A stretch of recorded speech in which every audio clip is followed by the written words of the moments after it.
চা শ্রমিকদের দৈনিক মজুরি মাত্র 178 টাকা। এই স্বল্প আয়ে একজন শ্রমিকের পক্ষে নিজের ও পরিবারের মৌলিক প্রয়োজন পূরণ করা প্রায় অসম্ভব। ইসলামের দৃষ্টিতে শ্রমিকের ন্যায্য মজুরি ও মানবিক মর্যাদা সম্পর্কে জানতে চাই। এই পরিস্থিতিতে রাষ্ট্র, মালিক পক্ষ এবং সমাজের দায়িত্ব কী? খুবই দুর্ভাগ্যজনক একটি বাস্তবতা যে সিলেটে চা শ্রমিকদেরকে সারাদিন কাজের বিনিময়ে মাত্র 178 টাকা পেমেন্ট করা হয় এবং তাদেরকে একটা নির্দিষ্ট পরিমাণ চা পাতা সংগ্রহ করতে হয়। নির্দিষ্ট কোয়ালিটির নির্দিষ্ট পরিমাণ চা পাতা তারা সংগ্রহ করে এবং আমি নিজে একটি চা বাগানের শ্রমিকরা যখন চা নিয়ে এসেছেন সেটা যখন পরিমাপ করা হচ্ছে সেখানে আমি দাঁড়িয়ে লক্ষ্য করেছি ওজন করার ক্ষেত্রেও সেখানে কারসাজি করা হয় এবং কারসাজি বলা কঠিন, বরং বলতে হয় যে মানে ডাকাতি করা হয়। তাদের সামনেই রীতিমতো বলে কই ধরুন 1 কেজি 100 গ্রাম হলে সেটাকে 1 কেজি ধরা হয়।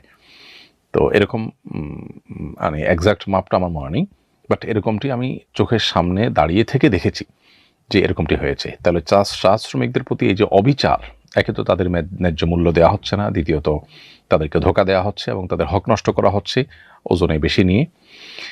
এটি সন্দেহাতীতভাবে একটি সভ্য সমাজের জন্য কলঙ্কজনক অধ্যায়।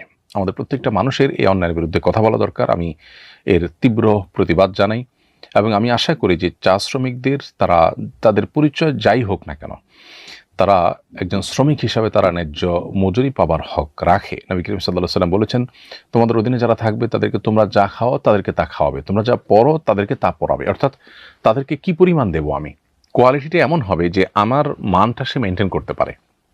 এখন যারা চা বাগানের মালিক অথবা যারা সেখানে কর্মকর্তা হিসেবে আছেন, শ্রমিকদেরকে মাসে ডেলি 178 টাকা যে দিচ্ছেন, তাদের সংসার বা তাদের যে জীবনযাপন তারা করেন তা থেকে 178 তো দূরের কথা 1078 টাকাও সম্ভব? তাই যদি না হয় তাহলে সেক্ষেত্রে এত বড় পার্থক্য, এটা সুস্পষ্ট জুলুম এবং অবিচার ছাড়া আর কিছুই নয়।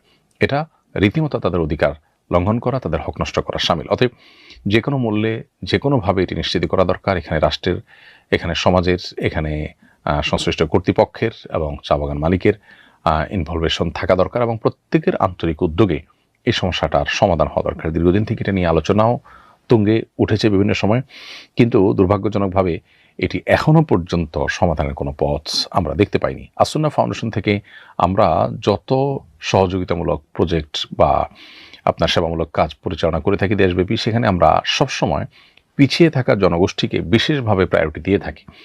আলহামদুলিল্লাহ, চা শ্রমিকদের মাঝে এ পর্যন্ত আসুন্নাহ ফাউন্ডেশন না হলেও 10 থেকে 15টি প্রজেক্ট বাস্তবায়ন করেছে।